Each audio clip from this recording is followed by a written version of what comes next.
you have, I think, a unique perspective in the industry because you do a lot of international work as well as domestic work. Can you tell us what you've been seeing in terms of job sites now and changes in the, I guess, the spec side of the business, how much design's changed internationally and domestically? So internationally, we don't have much going on internationally right now, just a cycle thing. We didn't have a whole lot leading in. Domestically, we're seeing a huge demand on our time. Really, our projects haven't stopped. I think we're lucky that way. Although I talk to colleagues and they're kind of in a similar boat. We in the new RFPs and the new projects starting up, we've seen a bit of a shift. We're really not seeing hospitality requests at the moment. Although we really do, our hospitality projects are still ongoing. For the most part, we've had a couple of smaller ones pause or extend their time frame. And those really are the only projects that went on hold in any way. All of our office work, our government work, education work that we're working on, higher education, they're all moving forward, and they're almost kind of moving at warp speed. So from that end, new design or things in design are still progressing, and some of it's being influenced by this, but I don't think there's a conclusion to that yet. Where things that are in construction are having a lot of demands on them. So we are seeing ourselves do virtual scene settings and punch lists. So we've had contractors walk around with iPads and FaceTime us and show us things. And I think we have a commitment to the project. We've informed all of our clients and our owners that we're gonna maintain our safety. If we don't absolutely have to be there, there's no reason for us to be there right now. But we can get you far enough along and then be committed to coming back and tweaking anything that needs adjustment. But yeah, we spent quite a lot of time on those types of calls. We've had to do a little scrambling, not a ton, to be honest with you, but a little bit of scrambling around to resolve. Hey, this product has a delay because New York just shut down and the factory shut down, or this factory is on a different type of crew schedule than they have been, and so their lead time just went from 3 weeks to 6 weeks, or whatever it is, right? And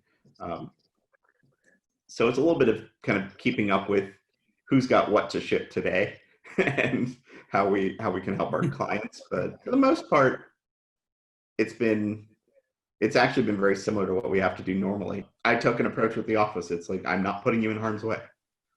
You all are too important, and I don't need you to rush to go to a hotel to focus some lights with a bunch of contractors around when there's 4% occupancy in the hotel. Like it'll be fine. And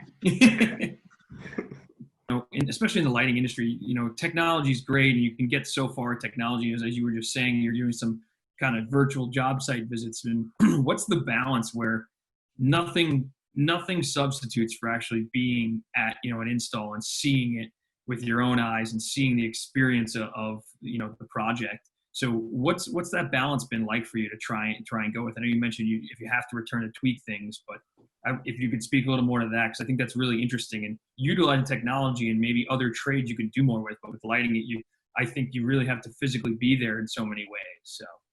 Yeah, I mean, I think it's virtually impossible, right? I mean, to get it right, we spend a lot of time just trying to understand what is the mood of the space, how does it feel, how does that time clock transition really work in this environment. But we have to take guesses. Thankfully we're professionals. We've been doing it for a long time. We have a pretty good sense of what we're going to do when we walk into a space, and then try to make the best assumptions. I know members of my team were guiding a contractor through focusing lights while they set up their iPad to stare at the wall.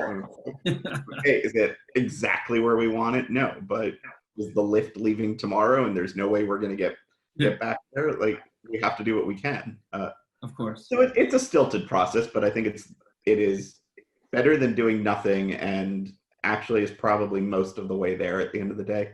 And then it's that last 10% that's really the magic comes out. And that's what we're going to have to do when you can really feel the space and be a part of it. Yeah, I find it really interesting because going to a job site, something that was so, second nature, is something that now is a hurdle in the industry and how things have changed. So I think that's really interesting what your team has done to address that.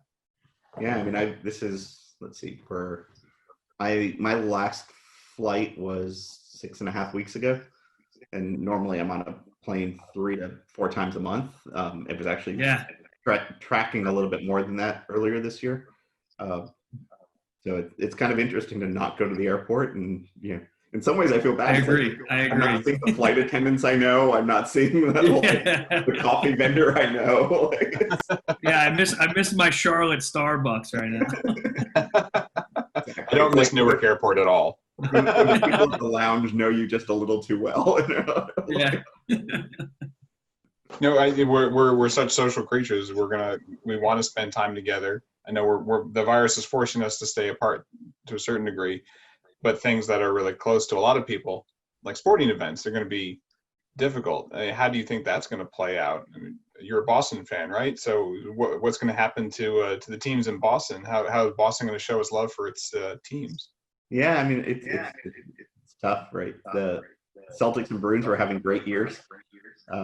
The Bruins were the best record in the NHL leading into all of this. That's terrible that it just got cut. Oh. Yeah, and I think it sucks. Hopefully the leagues find ways to do things that are smart and healthy. And I don't know if just hosting all the games in Vegas or Orlando or whatever they're talking about and telecasting them out to the world with no audiences is really going to work. But you never know. There may be new ideas that come out of it. I was reading something about basketball talking about playing games with robotic cameras instead of human operated cameras, and that they would completely change the perspectives that we normally see the game from. Well, that might be interesting. But what I was thinking was going to be crazy was with March Madness being canceled, and even when they're talking maybe no fans, but imagine at the end of the game with 10 seconds left, someone hit, or 5 seconds left, someone hits a big 3-pointer and you don't hear any noise. Yeah, like that's the momentum of a game. Even watching, it's got to be a crazy change. It's hugely changed, and I think you're also going to see stars and players that we've been accustomed to that they're going to lose a half season of their career basically. And right. How does that dynamic start to shift? Right, you have players who really need that time to heal and maybe they come back stronger, and others who maybe just don't come back. All these channels have been playing old games, and it's kind of fun to go back and watch. It's forced us to be really creative. Well, I mean, again, that's also big business, right? All these companies are losing money not having something to show. Yeah. Well, David, thanks so much for joining us today. You brought some really terrific insight to what's happening in the industry, and we appreciate that. Thanks for having me, and everybody stay healthy and safe out there, and we'll all be back at it soon enough. Thanks, David. Really appreciate the time.